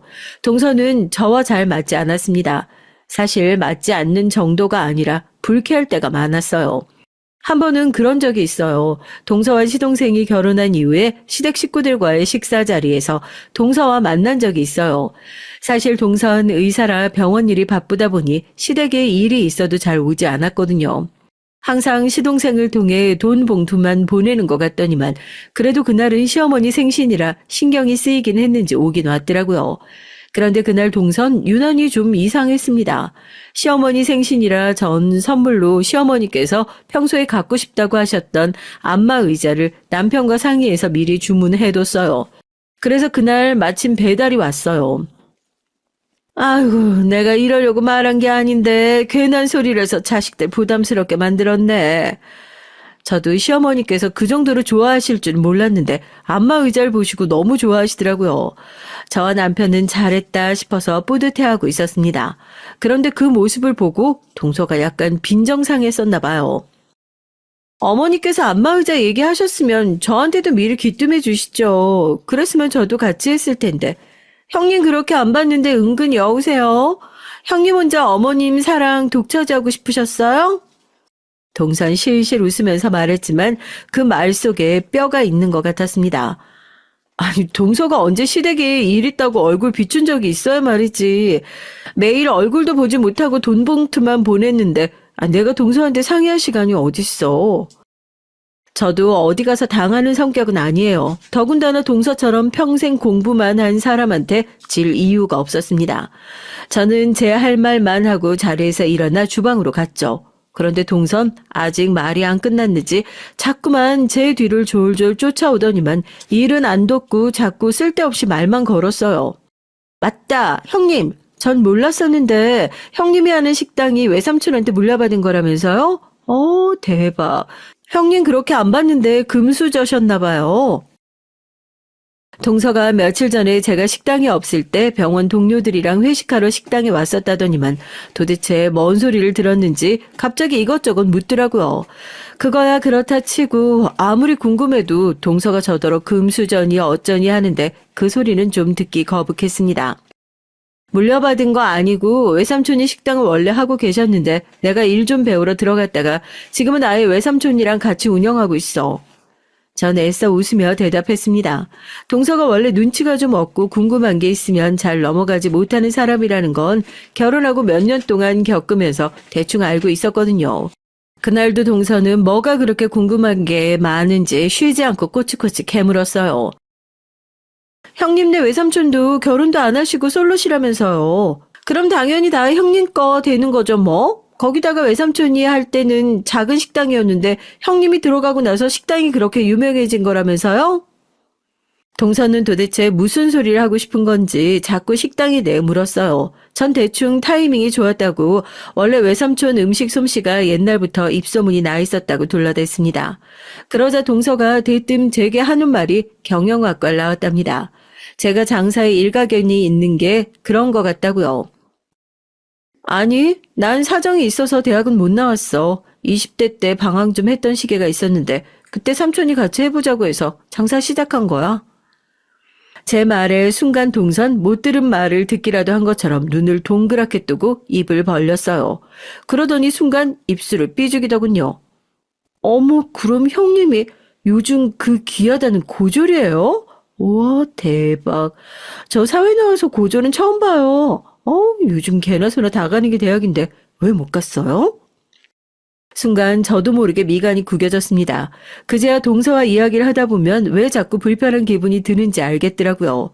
동서는 상대방 기분 같은 건 전혀 신경 쓰지 않고 자기 하고 싶은 말만 하는 성격이었어요. 동서는 눈치도 없이 도대체 뭐가 재밌는지 자기 혼자 깔깔 웃었습니다. 저더러 귀하디 귀한 고졸이라면서 신기하다네요. 형님은 좋겠어요. 남들은 20대 내내 취직하려고 공부하느라 정신없이 바쁘게 사는데 형님은 고졸 주제에 운이 좋아서 사장 소리까지 들으면서 매일 마음대로 해도 되고 저도 이럴 줄 알았으면 공부하지 말고 부모님께 그냥 가게나 하나 차려달라고 할 걸 그랬어요. 명색이 의사라는 사람이 어쩜 저렇게 꼬여도 단단히 꼬였나 싶었습니다. 동선 아무래도 제가 마음에 들지 않는지 말을 빙빙 돌리며 깐족거렸죠. 전 이러다가 동서랑 괜히 감정 싸움이라도 하게 될 것 같아 대충 말을 돌렸습니다. 동서가 공부만 해서 뭘 모르나 본데 장사라는 게 쉬운 일이 아니야. 그냥 직장 생활하면서 월급 받는 게 제일 좋은 거야. 제 말에 동서는 아직 할 말이 많이 남았는지 입술을 삐죽거렸지만 제가 얼른 자리를 피하고 나왔어요. 동서가 들어오기 전까지 전 시댁 식구들과 조금도 문제가 없었는데 동서가 들어오고 나서 자꾸만 티격태격 문제가 생기니 저도 만날 때마다 신경이 예민해지고 곤두서더라고요. 그런데 동서는 항상 그런 식이었습니다. 별일 아닌 일도 별일로 만드는 이상한 재주가 있었어요. 한 번은 저희 큰애 생일이라 시동생이 택배로 선물을 보냈더라고요. 전 고마워서 가게 문 닫고 퇴근하는 길에 잠깐 시동생네 집에 들렀어요. 가게에 좋은 갈비가 들어왔길래 양념갈비를 재워가지고 갔죠. 시동생이 제가 만든 갈비를 좋아하거든요. 전 가는 길에 갈비만 주고 가려고 시동생에게 전화했습니다. 그런데 시동생이 일이 많아 아직 학교라고 집에 두고 가라고 하더군요. 동서가 집에 있다고요. 전 동서만 있는 집에 가기가 좀 껄끄러웠지만 그래도 후다닥 갈비만 주고 가야겠다 싶어 동선에 들어갔죠. 그런데 동서가 자다가 깼는지 얼굴이 푸석한 게 별로 안 좋더라고요. 전 그런 동서가 걱정이 돼서 동서에게 일 많냐고 한마디 했습니다. 그런데 동서가 기분이 안 좋았는지 굳이 안 해도 될 말을 하더군요. 뻔히 바쁜 거 알면서 피곤해 죽겠는데 이 시간에 이런 거 뭐하러 가지고 오세요? 갈비야 먹고 싶으면 그냥 사 먹으면 되는 건데. 순간 제가 못 올 때라도 온 줄 알았습니다. 아무리 피곤하고 귀찮아도 사람이 다 생각해서 가져다 준 건데 꼭 이렇게 사람을 앞에 두고 무안하게 해야 하나 싶어서요. 동서 피곤한데 내가 괜히 귀찮게 했나 보네. 미안해. 이거 그냥 냉장고에 넣어뒀다가 내일 먹어. 나 그만 갈게. 전 민망해서 말도 잘 나오질 않았어요. 그래서 후다닥 동선의 집에서 나오려고 했죠. 그런데 그때 동서가 뒤에서 중얼거리는 게 들리더군요. 이래서 사람이 가정교육을 잘 받아야 되는 건데 부모가 사기꾼이니 뭘 보고 배웠겠어. 순간 전 제 두 귀를 의심했습니다. 정말 동서가 제게 한 말이 맞나 싶어서요. 저는 휙 몸을 돌려 동서를 쏘아봤어요. 동서, 지금 나더러 들으라고 한 말이야? 사기꾼이라니. 동서가 뭘 안다고 감히 나한테 마음대로 떠들어? 얼마나 화가 나는지 저도 모르게 눈물까지 눈동자에서 왈칵 차올랐죠. 제가 살면서 제일 듣기 싫었던 소리가 바로 가정교육을 못 받았다는 소리를 듣는 거예요. 어려서부터 매일 사고만 치는 부모님 아래서 크다 보니 주변 어른들에게 별의별 소리를 다 들으며 자랐습니다. 부모가 저 모양이니 넌 정신 똑바로 차리고 살아야 한다부터 네가 잘못하면 이게 다 부모 닮아서 그런 거다 소리를 듣는 거니까 조심하라고들 했죠. 듣자니 형님네 친정 부모님 사기죄로 감옥 갔다 오셨다면서요? 소름 끼쳐. 자식도 있는 분들이 도대체 어떻게 사셨으면 감옥에 가요? 동선 자기 팔짱까지 끼고 거만하게 절 아래 위로 내려다봤습니다. 순간 전 너무 기분이 상해서 하마터면 동서 머리끄덩이라도 잡을 뻔했어요. 전 애써 이성을 붙들고 크게 한숨을 내쉬었어요. 동서, 내가 정말 마지막으로 경고하는 건데 그 입 좀 조심해. 한 번만 더 내 앞에서 선 넘었다간 절대 그냥 안 넘어가. 알았어? 전 동서고 뭐고 다 뒤집어 버리고 싶었지만 간신히 참았습니다. 그리고 그날 집에 돌아오면서 혼자 얼마나 울었는지 몰라요. 다른 사람도 아니고 동서에게 그런 모욕적인 소리를 들었으니 너무 수치스럽고 속상했습니다.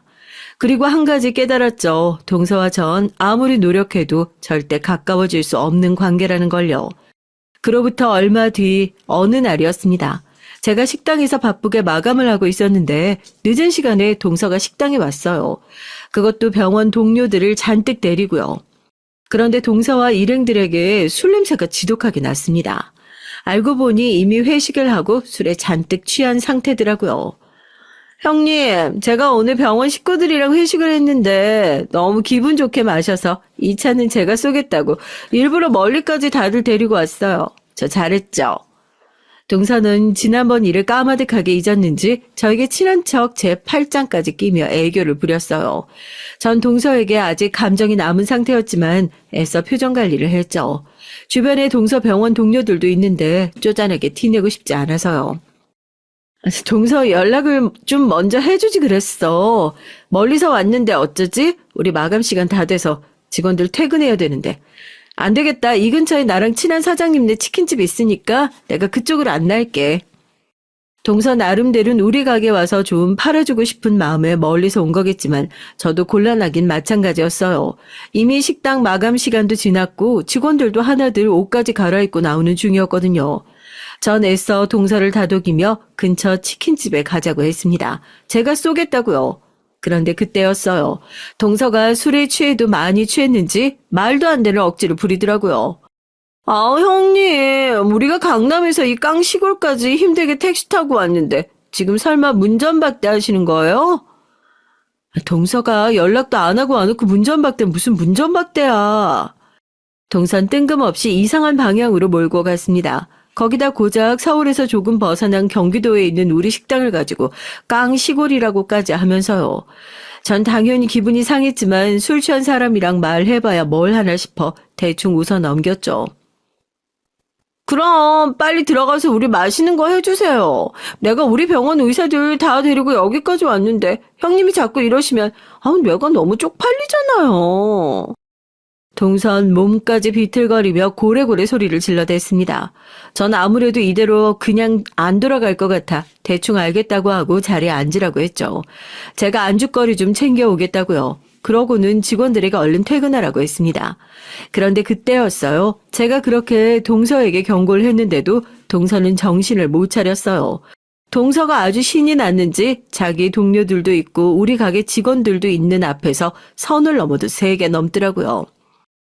역시 우리 형님 최고. 자, 여러분 모두 우리 형님한테 인사해. 근데 우리 형님 고졸이다? 다들 고졸 본 지 오래됐지? 난 사회 나와서 고졸 처음 본다니까? 너무 신기해. 순간 식당 안은 정막이 일렀어요. 저도 저지만 동서 주변에 있던 동료들까지 당황한 눈치였습니다. 그런데 그 순간 정적을 깨고 가게 직원들이 배까지 잡으며 깔깔 웃어댔어요. 어머, 우리 사장님 동서분이라더니만 아무것도 모르시네요. 우리 사장님 사시도 합격한 사람인데? 그런 대단한 사람한테 그깟 대학 안 나온 거 가지고 무슨 소리 하시는 거예요? 직원들은 동서의 말이 어이없다는데 혀까지 끌끌 찼습니다. 그러게 우리 사장님 사시 합격하고 연수원 못 들어가서 그렇지 사시 합격할 때 차석까지 한 사람이라고. 왕 사장님이 아주 입이 마르게 자랑하셨잖아. 그래 우리 아버지 사기당할 뻔했을 때도 사장님이 도와주셨잖아. 아는 변호사도 소개시켜주시고.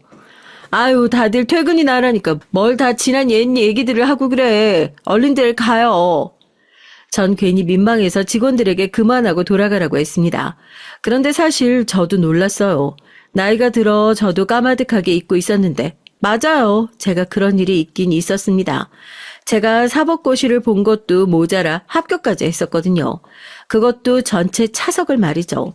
저도 그땐 기억이 까마득한 게 그게 벌써 20년도 넘은 일이네요. 아니 형님 이게 다 무슨 소리예요? 너무 놀라서 술이 다 깨네. 동선 이게 다 무슨 소리냐면서 눈을 동그랗게 떴어요. 그러더니 술이 다 깼는지 제게 바짝 다가왔습니다. 어머, 동선 몰랐구나. 내가 고졸인 건 맞는데 사실 사시 출신이야. 차석한 것도 사실이고. 전 최대한 가슴을 펴고 당당하게 말했습니다. 이런 기분을 느껴보는 것도 얼마만인지 모르겠어요. 사실 사법고시에 합격했다고 해도 제가 지금 당장 변호사도 검사도 아닌데 괜히 우쭐거리며 말할 일이 아니라고 생각하다 보니까 지금까지 사람들 앞에서 제가 사법고시에 합격했다는 말을 내세워 본 적이 없어요. 하지만 외삼촌은 그런 절 언제나 자랑스럽게 여기셔서 보는 사람마다 자랑을 하고 다녔어요. 얘가 사법고시 차석까지 하는데 내가 사정사정해서 나랑 가게일 도와주는 거라니까. 내가 우리 조카한테 진 빚이 많아서 해달라는 건 뭐든 다 해주고 싶어. 머리 좀 믿고 대학도 안 나와서 사법고시 좀 본 게 뭐가 그렇게 대단한 일이라고 외삼촌은 절 대단하게 여기셨어요. 혹여나 부모님 때문에 제가 어디 가서 사람들에게 무시라도 당할까 어딜 가나 절 추켜 세웠습니다. 누가 봐도 제가 외삼촌에게서 받은 도움이 더 많은데도 항상 저에게 빚이 있다고 고맙다고 하셨죠. 외삼촌이 제 곁에 없었던 지난 날을 생각하면 전 끔찍하기만 해요. 전 어릴 때부터 찢어지게 가난한 집에서 자랐습니다. 요즘 사람들이 보면 서울에 이런 집이 있다고 라고 할 정도로 말도 안 되는 낡은 집에서 살았죠. 더군다나 부모님 사이가 좋지 않아 매일 얼굴만 마주치면 두 분은 싸우셨어요. 싸우는 이유는 항상 똑같았습니다. 그놈의 돈 때문이었어요. 부모님은 싸우다가 결국은 항상 최악으로 갔죠. 눈에 보이는 물건을 바닥에 내던진 아버진 혼자 분에 못 이겨서 집을 나가셨어요. 그리고 나면 어머닌 전 신경도 안 쓰고 혼자 술을 마시며 울기만 하셨습니다. 어린 나이에 그 모습이 싫어서 저는 항상 혼자 방에 들어가 책상에 앉아 공부만 했어요. 공부하면서도 머릿속은 온통 부모님 원망만으로 가득했죠. 돈 가지고 아버지 바가지 긁는 어머니도 싫었고 어머니의 울부짖음에 책임감 없이 집을 나가버리는 아버지도 싫었습니다. 전 절대 부모님처럼 살고 싶지 않았어요. 가난한 집안에서 태어난 저에게 부모님처럼 살지 않을 방법은 공부밖에 없었습니다. 공부 열심히 해서 하루라도 빨리 성공해 이 집을 탈출하고 싶었죠. 그런데 그것도 제 마음처럼 쉽지 않았어요. 가난이라는 건 의지만 있다고 해서 쉽게 벗어날 수 없는 거더라고요. 뾰족한 수가 없으면 벗어나기 힘들었죠. 제가 아무리 성적이 좋아도 부모님께서 알아주지 않으니 저에게 기회는 많지 않았습니다. 저보다 공부 못하던 애들도 고액 과외도 하고 학원도 다니다 보면 금방 절 쫓아왔거든요. 전 부모에게 뒷받침 받는 애들에게 뒤처지지 않기 위해 혼자서 부단히도 노력을 했어요. 열심히 한 덕분에 선생님들의 관심을 받아 대회 추천도 많이 받았습니다. 그런데 그러면 뭘 하겠어요. 부모님께서 전혀 제 학교 생활에 관심이 없으신걸요. 한 번은 그런 적이 있었어요. 담임 선생님이 수학경시 대회에 나가보라고 추천서를 써줬습니다. 그런데 대회에 나가려면 부모님 도움이 필요했어요. 다른 지역에서 하는 대회라 부모님이 데리고 가줘야 하기도 했고 참가비도 조금 있었습니다. 그런데 저희 부모님은 그마저도 아깝다고 경시대회에 나가지 말라고 했어요. 평일에 학교까지 빠지고 경시대회는 무슨 경시대회를 나간다고 그래. 그리고 거기까지 가려면 차비에 밥값에. 움직이면 다 돈인데 우리 집에 그럴 돈이 어딨어. 그냥 넌 못 간다고 하고 다른 애들이나 나가라고 그래. 세상에 이런 부모가 또 있을까요? 남들은 나가고 싶어도 못 나가는 대회를 담임 추천서까지 받아서 나갈 수 있는데도 그까지 비용이 아까워서 저희 부모님은 나가지 말라네요. 전 그때 태어나 처음으로 가장 큰 절망감을 느꼈던 것 같아요. 어린 마음에 내가 아무리 노력하고 열심히 해도 소용없구나 싶었죠. 그런데 그때 마침 집에 놀러와 있었던 외삼촌이 저와 어머니가 하는 대화를 듣고 어이가 없다는 듯 어머니를 나무라셨어요. 야, 너 지금 그게 무슨 소리야? 애가 공부를 얼마나 잘하면 학교에서 선생님이 추천서까지 써줬는데 그 대회를 안 나간다는 게 말이 돼? 지영아, 삼촌이 비용 줄 테니까 무조건 나가, 무조건. 그때 외삼촌이 아니었다면 전 아마 모든 걸 다 포기했을지도 몰라요. 그래도 외삼촌이 제 편을 들어주신 덕분에 전 기운을 차렸습니다. 그리고 외삼촌은 정말로 수학 경시대회에 나가라고 그때 돈 50만 원을 선뜻 어머니에게 주셨어요. 이 돈 우리 지영이 대회 나가는 데 쓰라고 주는 거니까 절대 딴 데 쓰지 말고 무조건 지영이 데리고 대회 나가. 알았지? 아이고, 결혼도 안 할 오빠 있으니까 이런 게 좋네. 조카 용돈도 주고. 외삼촌은 고등학교 졸업하고 일찍이 식당에서 일하면서 기술을 배웠어요. 그러곤 평생 독신으로 사셨습니다. 삼촌은 본인은 공부를 못했지만 공부 잘하는 사람들을 보면 언제나 부러웠대요.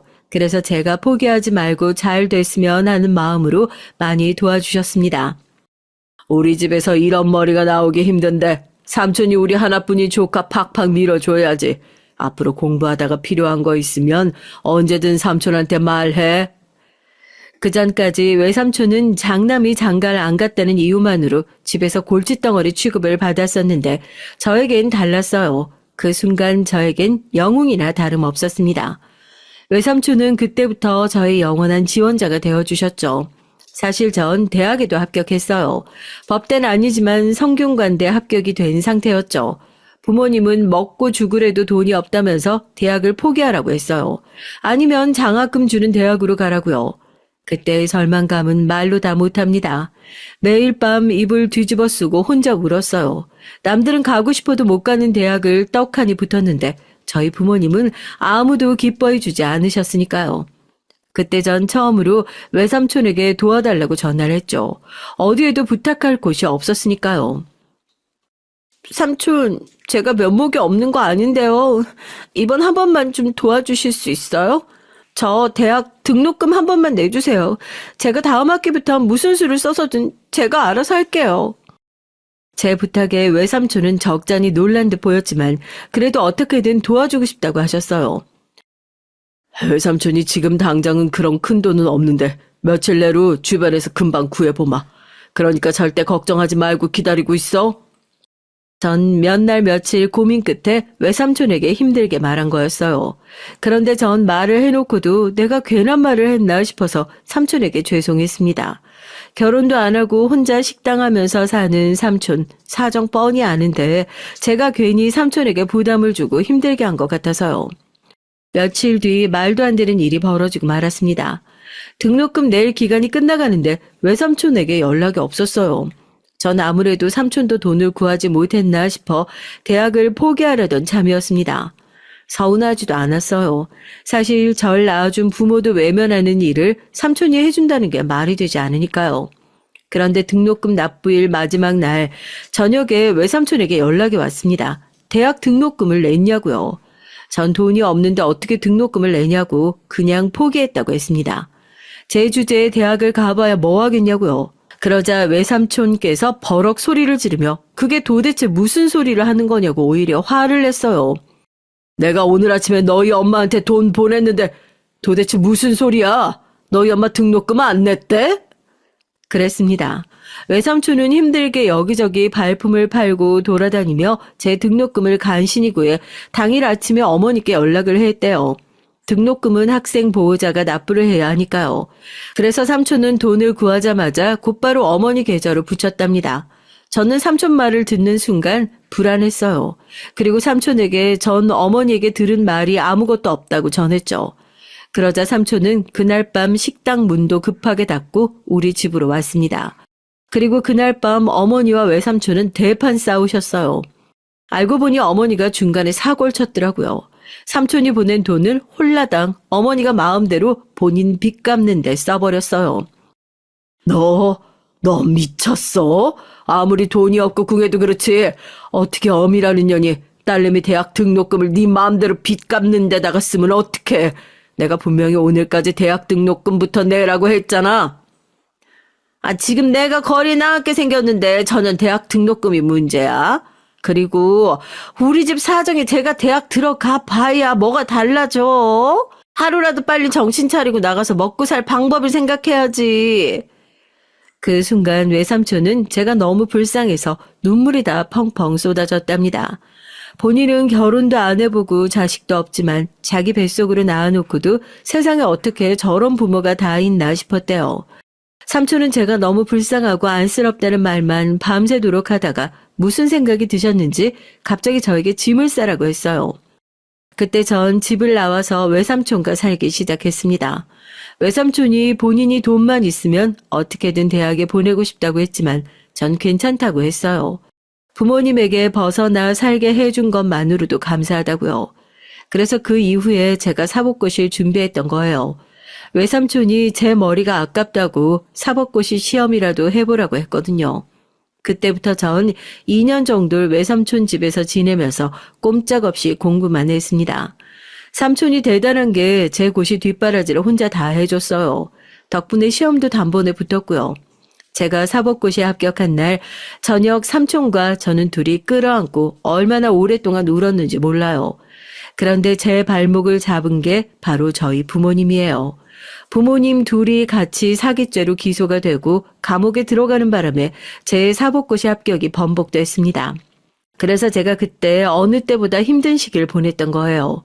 물론 그때도 외삼촌 덕분에 가장 힘들었던 시기를 잘 넘겼지만요. 저에게 있어 외삼촌은 그냥 삼촌이 아니고 제 인생의 은인이었습니다. 절 사법고시까지 보게 해주신 것도, 저에게 식당을 물려주신 것도 다 삼촌이니까요. 외삼촌이 없었다면 아마 지금의 전 없었을 거예요. 아참, 그래서 동선 어떻게 됐냐고요? 제가 세상에서 제일 사랑하는 우리 삼촌 얘기를 하다가 그만 중요한 걸 깜빡 잊었네요. 제가 성균관대에 합격했다는 것도, 사법고시에 차석으로 합격했었다는 사실도 동서가 모두 알게 된 날 이후로 동서는 저를 대하는 게 180도 달라졌습니다. 매일 그렇게 제 앞에서 개념 없이 무시하고 잘난 척하고 고고한 척을 하더니만 이젠 제 앞에서 말도 조심하고 절 좀 어려워하는 것 같아요. 역시 뭘 해도 되는 사람은 다 되는 건가 봐요. 형님은 공부도 잘해. 그 어렵다는 사실도 척척 붙어. 거기다가 사업까지 잘하시고. 형님은 도대체 부족한 게 뭐예요? 정말 너무 부러워요. 심지어 만날 때마다 너무 아부를 떨어서 제가 민망할 정도예요. 거기다가 그 이후에 병원 동료들을 가게에 데리고 와서 저를 다시 소개했습니다. 다들 인사해요. 여기 우리 형님인데 사법고시 차석 출신에다가 식당을 2개나 운영 중이신 대단한 분이에요. 아, 거기다 최근엔 세무사까지 되셨다니까요. 우리 형님 너무 멋있죠. 동서 때문에 마음 상했던 시간도 있었지만 전 이제 마냥 동서가 귀여워요. 사실 동서도 동서지만 그 일로 인해 저도 많이 달라졌거든요. 사실 그날 직원들이 말할 때까지 제가 사시에 합격했었던 그 행복했던 시간을 까마득하게 잊고 살고 있었어요. 사는 게 너무 바빠서요. 그 순간에서야 제가 너무 가정에만 생각하며 사느라 나의 꿈이며 인생은 뒷전으로 생각하고 산 것 같아서 저도 후회가 많이 됐습니다. 덕분에 그날 이후 전 마음속으로만 꽁꽁 숨겨뒀던 새로운 도전을 시작했어요. 사실 식당 일이야 제 의지와는 상관없이 돈만 생각하고 시작한 일이었거든요. 전 어려서부터 공부를 잘했기에 머리를 쓰면서 하는 일을 하고 싶었습니다. 하루 종일 책상에 앉아 서류를 보며 일하는 사무직이 멋있어 보였거든요. 전 그 어떤 것보다 공부하는 게 적성에 가장 맞거든요. 그때의 추억을 더듬어 전 식당을 남편에게 맡기고 제2의 인생을 살아보기로 했어요. 전 세무사 시험에 도전해 얼마 전에 최종 합격했습니다. 혹시나 안 될까봐 가족들한테도 말도 안 하고 준비했는데 단번에 붙어서 다행이었죠. 사실 다행인 정도가 아니라 날아갈 듯이 기뻤습니다. 이 나이에 뭔가 도전해서 이뤄냈다는 게 스스로 너무 뜻깊었거든요. 전 최근 동네 세무사 사무실에 취직해서 일을 배우고 있어요. 평생 장사만 하던 제 인생의 첫 직장이었죠. 나이도 있고 사회 경험도 많지 않으니 분명 힘들고 지칠 때가 있겠지만 그래도 늦게라도 해보고 싶었던 일에 도전해서 너무 뜻깊고 좋습니다. 요즘처럼 아침에 일어나는 게 기대가 되고 즐겁긴 살면서 처음이에요. 어쩌면 이게 다 동서 덕분인지도 모르겠어요. 동서가 매번 절 무시한 덕분에 저도 새로운 자극을 받았으니까요. 전 현재 어느 때보다 가장 행복합니다. 이런 저의 새로운 인생 2막 응원하는 글 댓글로 남겨주시면 읽어보고 기운 내서 더 열심히 해볼게요. 여러분께서도 하고 싶은 게 있으시다면 나이 좀 들었다고 주저하지 마시고 저처럼 한 번 더 도전해 보시길 바랄게요. 지금까지 저의 인생 얘기 들어주셔서 감사합니다. 여러분의 가정도 항상 편안하시길 바랄게요.